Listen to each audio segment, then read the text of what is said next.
Yan, so guys, what's up and welcome back to our YouTube channel. So for today's video nga po, alamin natin kung ano nga ba ang benepisyo nito. Ayan, so kung hindi nyo pa alam kung ano to, ipapaalam ko sa inyo mamaya. Ayan, so malalaman nyo. Pero bago ang lahat, mag-comment, mag-like, and mag-subscribe na nga po kayo and hit din na po yung notification bell para na-updated kayo sa ating YouTube channel at mga bagong mga videos katulad nito. So ano nga ba itong hawak ko na ito? So sa mga hindi pa nakakaalam, ang tawag po dito ay fish oil. Ayan. So mura lang to actually. Nabibili mo siya sa mga drugstore. Pwede kang bumili nitong fish oil. So ito nga po yung fish oil nga po na iniinom nung ninom namin sa pamilya. Ayan. Kasi maganda nga po yung benepisyo nito, pero ilan lang alam ko sa benepisyo nito, pero nag-research nga po tayo kung ano pa nga po ba yung pwede nating makuha na benepisyo dito nga po sa fish oil. So without further ado, simulan na nga po natin.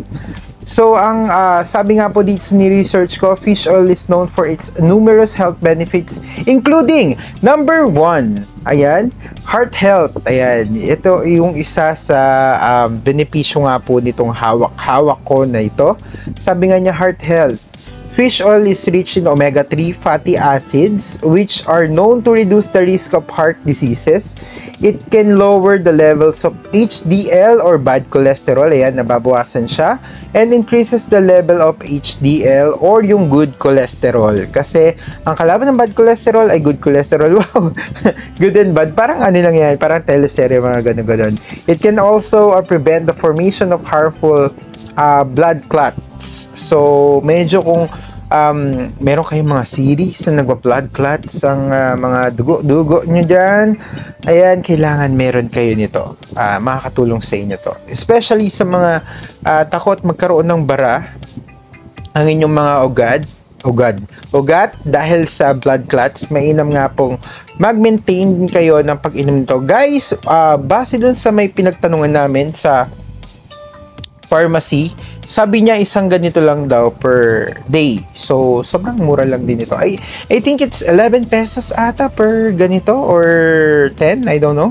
Or mas mura pa or medyo mahal ng konti, pero hindi siya magiging 20 pesos isa. So sobrang parang uminom ka lang ng soft drinks. Ayun, kuminsan mas mahal pa ng soft drinks, no? Or ibang mga ininom natin kaysa dito. So ito ay unang-una ulit yung heart health.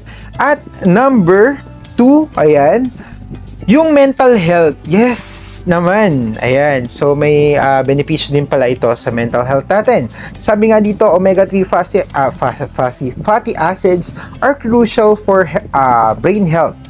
They can aid in the reduction of mental health disorders like depression and anxiety and ADHD.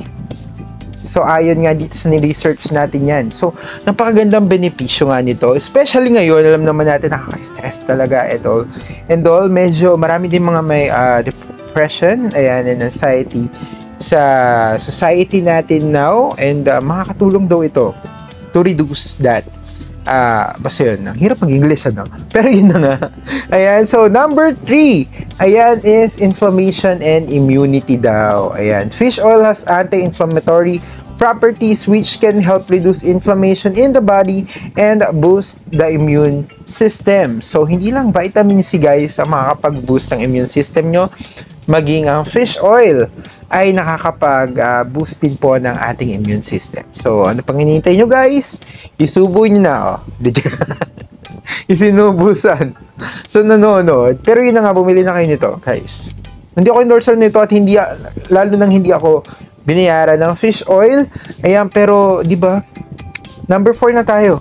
Ano pa nga ba ang makukuha nating benepisyo dito sa fish oil?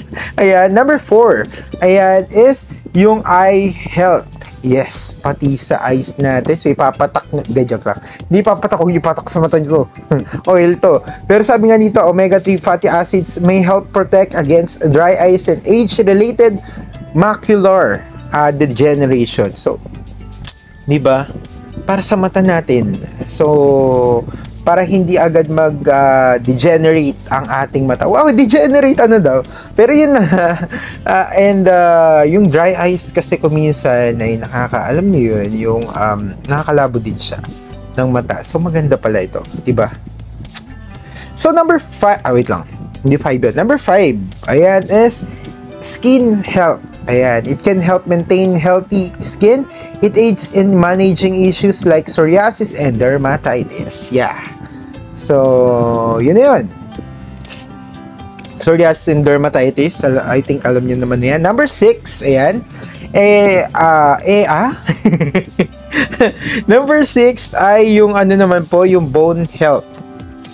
So, ayan nga po dito, fish oil may promote better bone health. Ayan, para sa bones natin. Maganda din siya by boosting the effects of calcium in the body. So, again, kailangan pa rin natin of course ng calcium, pero binuboost niya po nito ang calcium, kagaya ng sinabi dito.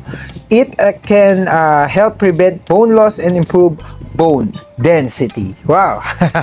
Pero yun na, it can help bone density nga daw. Yun, so sabi nga dito, remember, it's always best to consult with a healthcare provider before starting any new supplement regimen. So, syempre, of course, diba, kasi meron din naman mga sakit na may pwedeng ma-trigger. Hindi natin sure, diba? Sa dami ng sakit, maaaring meron ding pwedeng ma-trigger dito. Pero syempre, kung magpapacheck up ka naman and healthy nga po, pagpapacheck up nga po natin, dapat talaga meron tayo regular check up with our doctors. And itanong nyo na rin kung pwede ba kayo mag-take nito. Diba? Para naman, syempre, para ma-sure lang natin. O baka naman kasi meron kang allergies dito sa mga, for example, mga,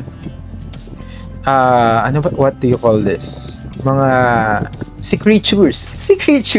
Pero yun na nga, basta mga ganun.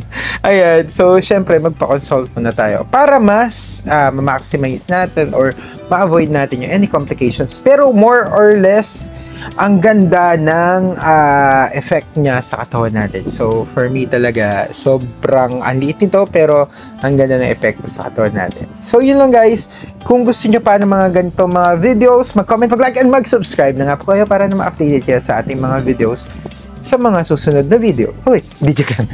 Ayun, and meron akong playlist guys, pwede nyo i-play yun para dire-diretso ang panonood nyo sa aking mga videos. So yun lang, maraming salamat. God bless. Itadakimasu. Bye-bye, and ayun lang.